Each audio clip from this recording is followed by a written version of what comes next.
This is Bishop Michael Burbidge, and you are listening to the Walk Humbly Podcast. Welcome to the Walk Humbly Podcast. I'm Billy Atwell, Chief Communications Officer for the Diocese and your co-host. We are in the midst of the Bishop's Lenten Appeal season, and we want to say thank you to everyone who has given to the Bishop's Lenten Appeal, in particular because this podcast is possible because of the funds contributed to that.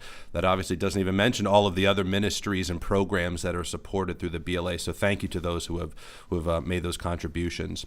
If you haven't already, please rate this podcast or write a review for wherever you're listening. It's a great way to show other people what you're listening to, but also show some encouragement for a Catholic podcast out there. If you're listening on YouTube, please subscribe and then ring that notifications bell.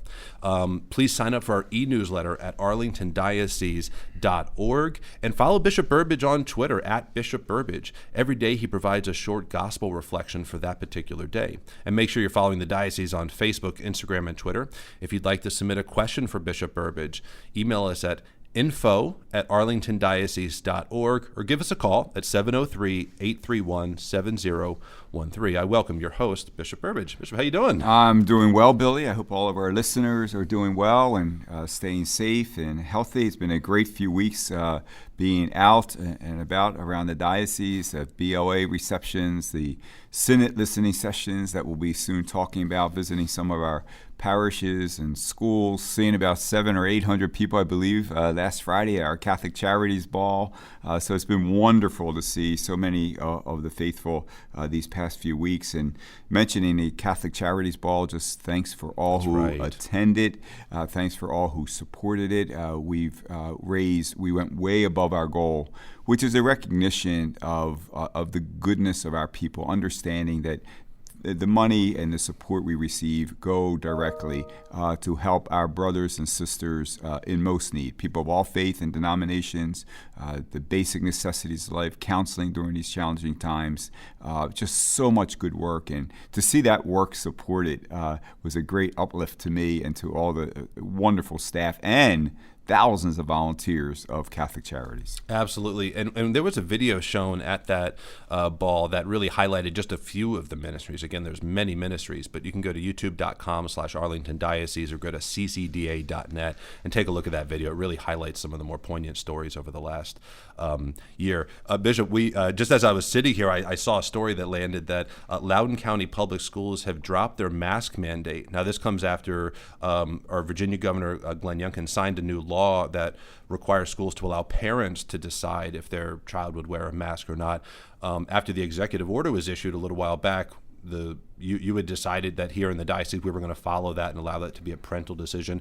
Looks like some of the other counties are starting to come on board now that it's state law. But any initial reaction to this? Well, no. Upon receiving notice of the executive order, we reaffirmed that it is the decision of the parents to make that decision for their children, and it's good to see that a county has jumped on board with that. And at the same time, we reaffirmed that there are protocols and procedures in place at this time.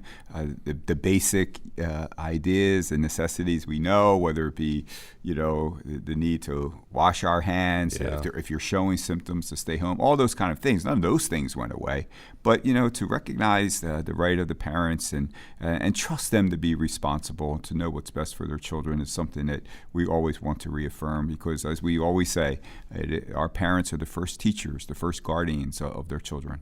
Absolutely, and it's good to be vigilant and also see some progress here. It's been a long 2 or 3 years now. Exactly.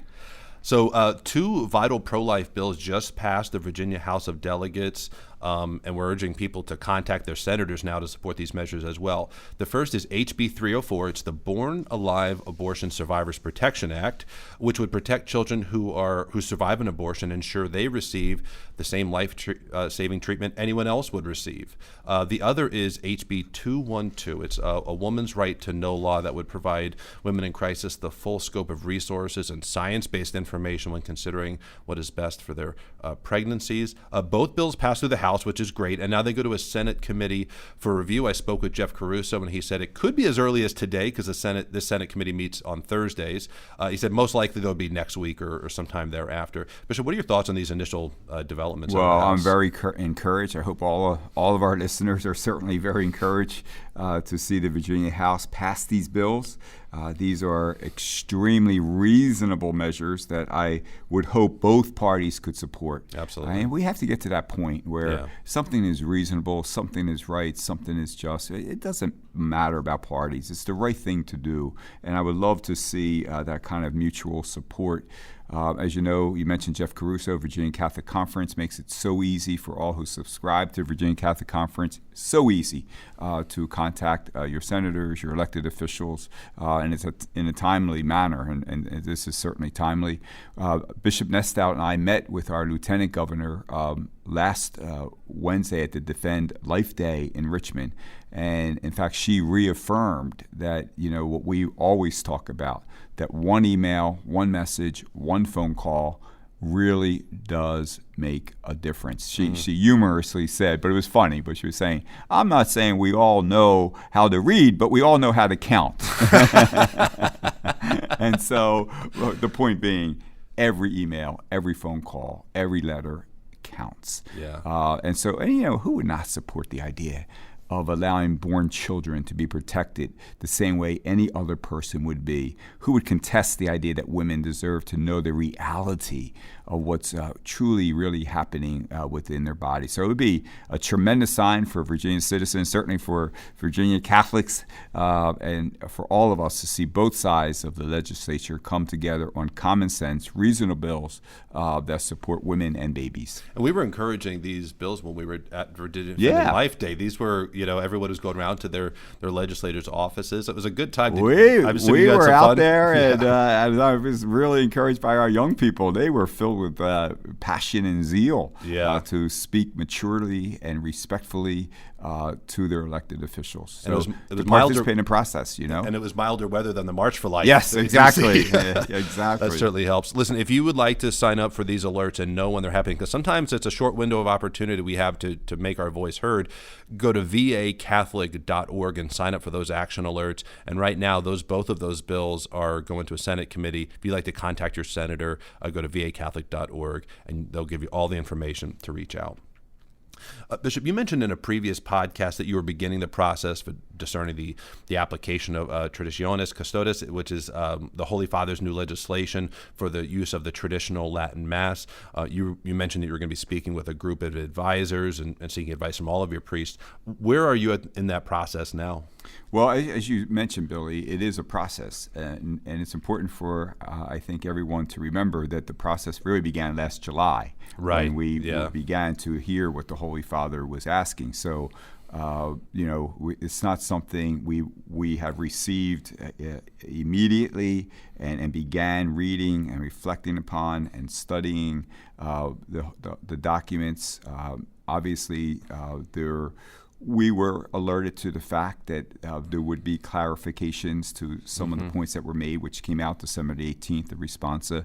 We've been working all along. So this is a process that has also involved a lot of consultation. And it's important to remember that before we first received the motu proprio, the Holy Father himself consulted with bishops throughout the world. That's right. What is the state of your diocese in the celebration? To what extent is it pastorally and spiritually helpful? Is there any extent, to which this may be a source of concern? So every bishop from around the world was part of that consultation. And I think that's always important for us to remember, that we are part of a Catholic, a universal church. We see our diocese. The Holy Father sees the world, and he listens to the world. So his reflections and his directions are part of that consultation that he took in place. The Holy Father has been extremely patient, I believe, in allowing bishops to take the time they need for the implementation. Most bishops really have completed this process.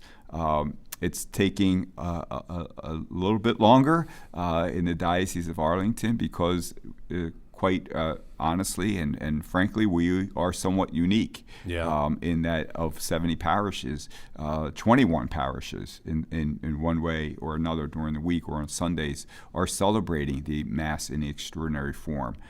Without us having, a personal parish that already has been established to set aside for this.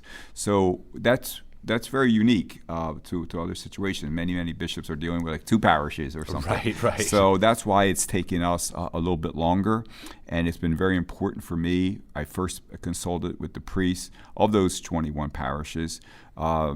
Even more recently, I met with all the priests in a Zoom call with a lot of participation that was lengthy, but very, very helpful. Good. Very, very helpful and respectful, a very respectful conversation where priests felt free to share with me their insights. I can assure the faithful of the diocese that I have received your letters and your emails that have also expressed to me, your thoughts on this whole thing. And there are different thoughts from different people. Right. But I've heard mostly people reassuring me that the celebration of the Mass in extraordinary form is a help to them, a guidance, a spiritual enrichment for them, and to the extent that we can continue this in the diocese would be just a great blessing for them. And I really appreciate those who wrote so respectfully and understanding, my position as a bishop, to be faithful and to show fidelity to our Holy Father. So most people who wrote to me understood that.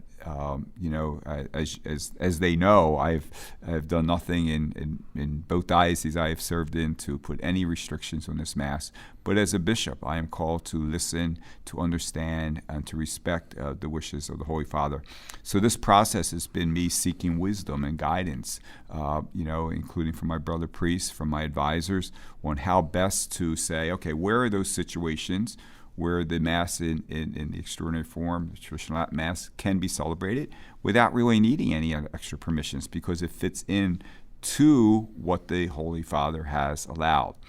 Are there certain circumstances where, and according to the Holy Father and the response we received, they would be extraordinary circumstances where we would need to ask the Holy See for specific permissions? What are they?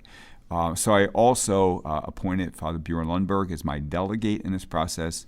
He has gathered wonderful priests from around our diocese representing the vast region that we are as members of that committee.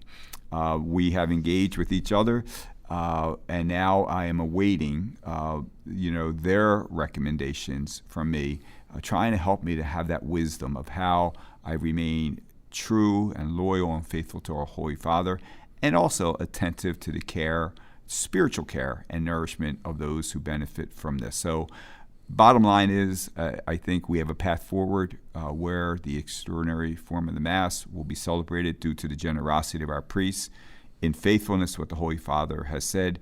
It certainly will not be exactly as it is now, but that's where we have to step forward as Catholics, in being faithful and being united, and in praying for one another. We cannot allow this or any other issue to be a source of division, especially at this time in the life of our church. So all those who wrote to me and concluded your letters by assuring me you're praying for me and for the wisdom I need, thank you, and know that I continue to depend on their prayers.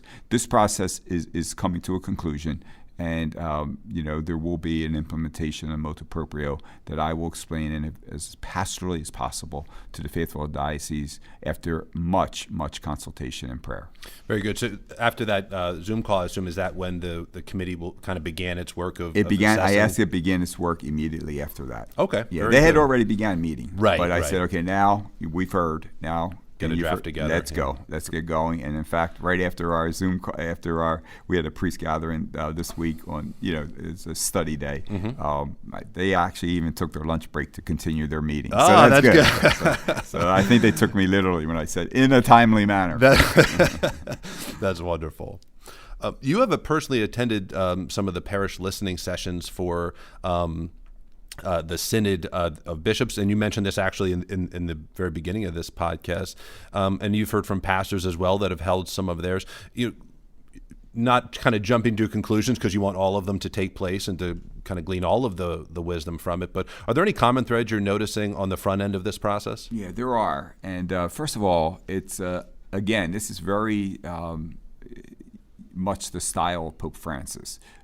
Before he meets with bishops in 2023, what is he doing? He's asking bishops and pastors to meet with their people so that their voices can be heard, so that when he meets in this synod with bishops in 2023, he has received from around the world what the bishops are hearing from their people, which includes, and part of the listening session should be inviting people who are actively and fully engaged in the church, as well as those who, for one reason or another, have left the church. Mm-hmm. We need to hear all their voices. So it is a very fruitful process. And as a bishop, or as the pastor leading the sessions in his parish, I'm trying to get to some of the, as many as possible.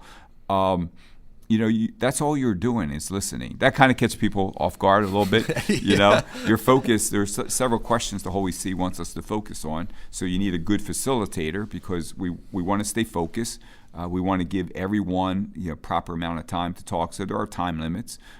We have to be clear. We're not talking about changing dogma, of the church, or really, about specifically talking about the parish mass schedule. These are like larger questions that we need to hear from. So you need good facilitators doing it.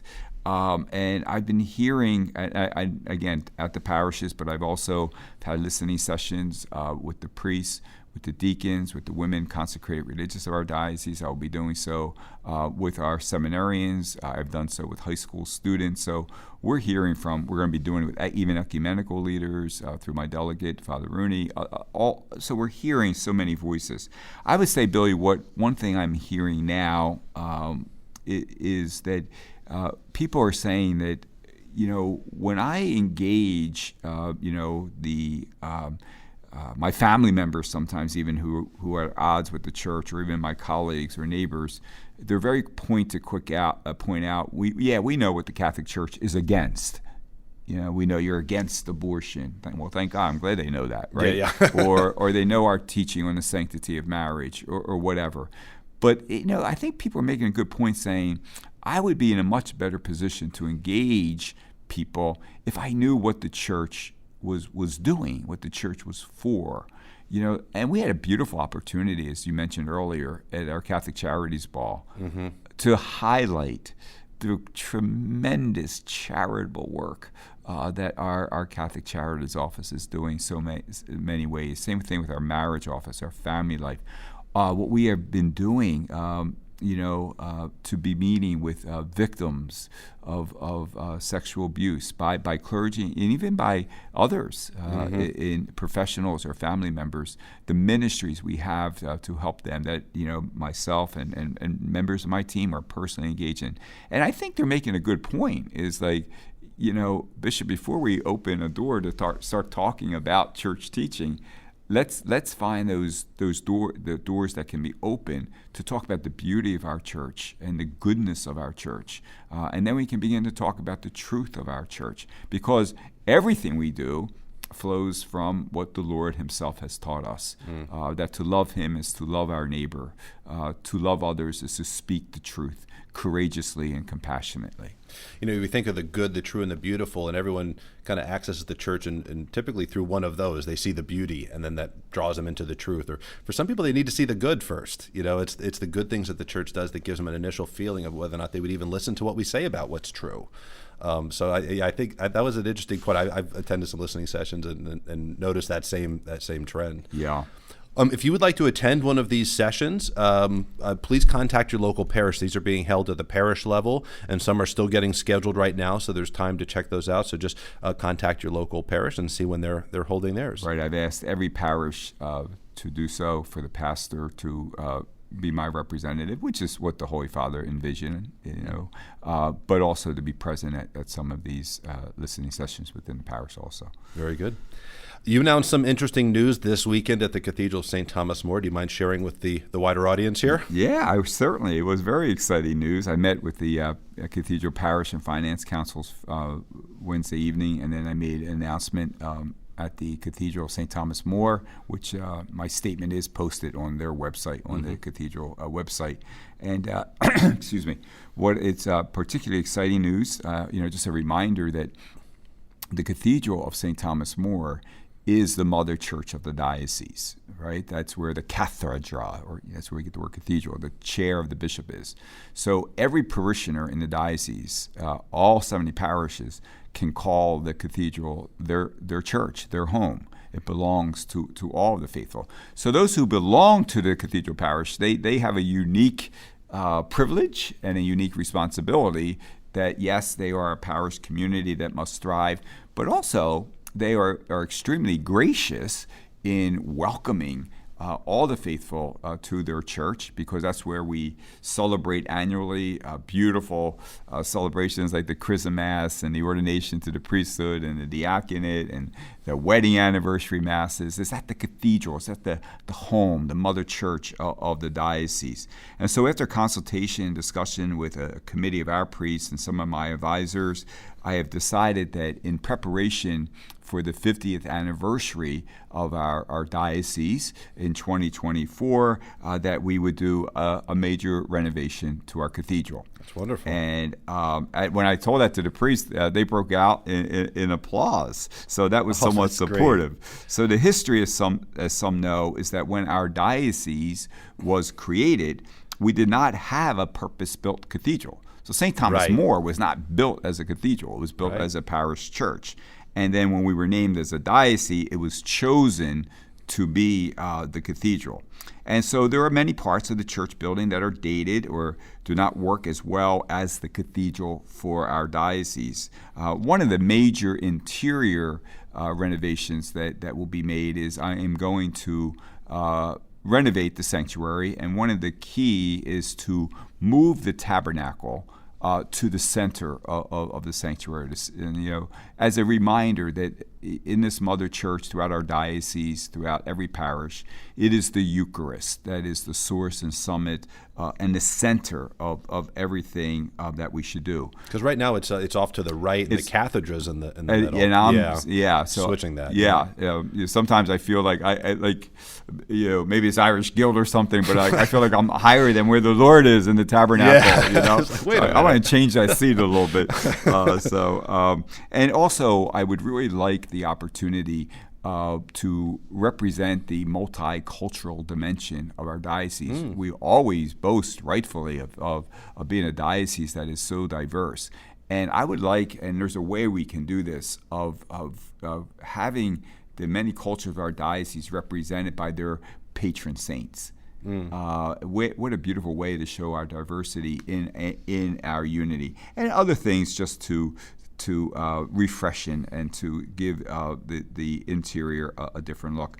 Another way, we will do things to the exterior also, because really when you drive by our cathedral, or I should say in Northern Virginia, as you sit in traffic crawl. looking at our cathedral from either side, whether it be from Route 50 or from Glebe Road, as one looks over, one does not see something sacred or something holy. And so I always think that is a very much a missed opportunity to evangelize. Yeah. And so it is going to be clear from the exterior that as you look over, whether it be from Route 50 or from Glebe Road, when you look over there, it's going to catch your attention. There is something sacred there. And it's going to force people to look up a little bit in these renovations. Another great reminder that life here on earth is just a journey. And our eyes should always be pointing upward, looking at the things that are above. That's what sacredness, that's what sacred art and architecture is supposed to help us to do, to remind us what, that is that which is beyond us, the kingdom for which we await, the fullness of the kingdom of God in heaven. And so I want people to have the idea of sacred. And who knows? who knows that person sitting in traffic that moment who sees something sacred and holy say, I'm going to pull in there. I'm going to pull in there. I'm going to spend some time with God. For some reason, I feel that this is the Lord calling me to do that. So I think our cathedral will be a visible, physical symbol of God's real presence, and it would be a beautiful way to celebrate our 50th anniversary, do something glorious for the Lord, for His dwelling place, for His house. Our Mother Teresa always used to say, and her love, her care, compassion for the poor, we know, is never take the sacred, never take beauty away from the poor, because the poor, those doors are always open to the poor. People renovate museums and concert halls, and they renovate, athletic stadiums and buildings. Well, guess what?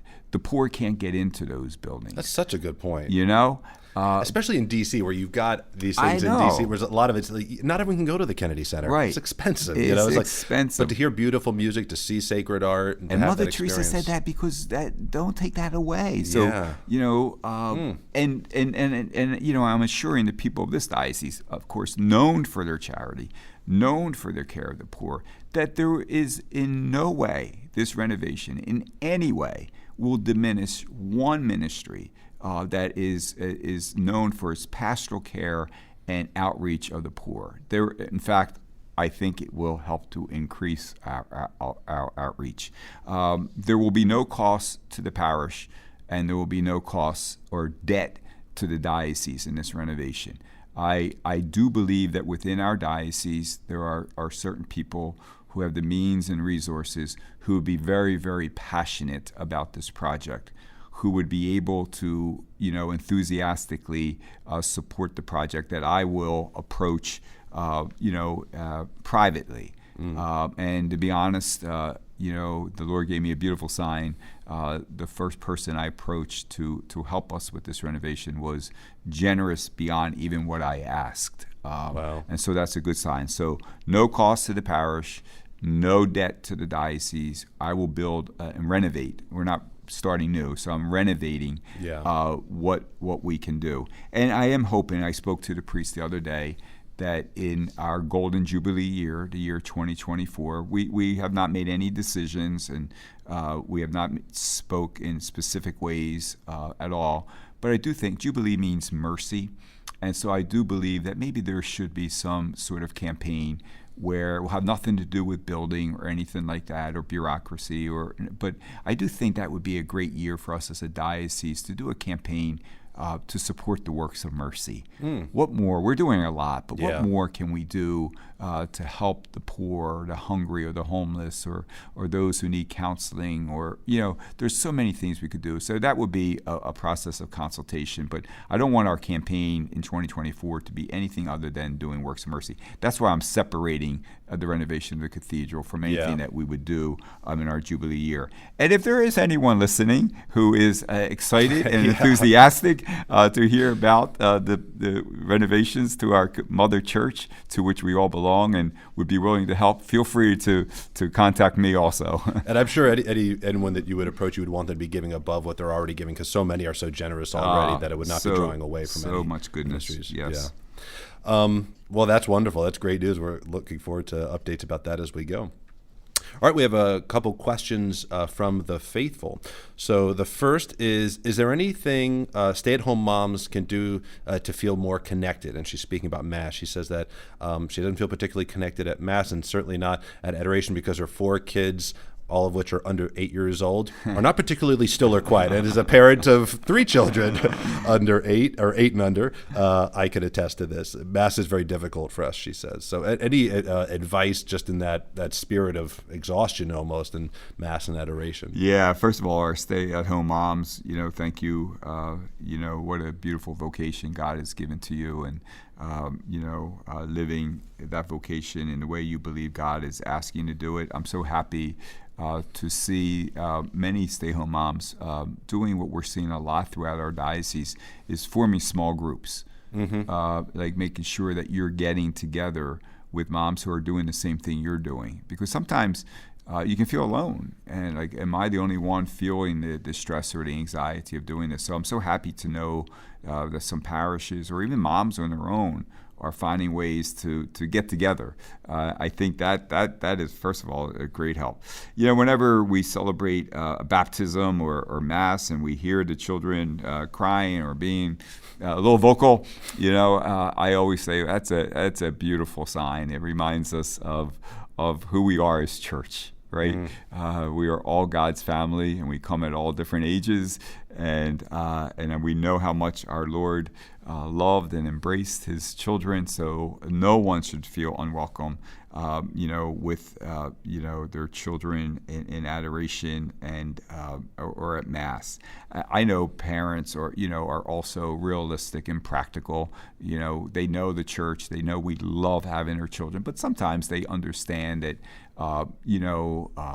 In order for the priest to be able to preach, his homily, or for people to have the silence they need, the parents make practical decisions of how to still be present there and also respectful of the need of why other people are there also. But I always want our moms and dads and their children to feel very, very welcome and loved and embraced, just as the Lord did.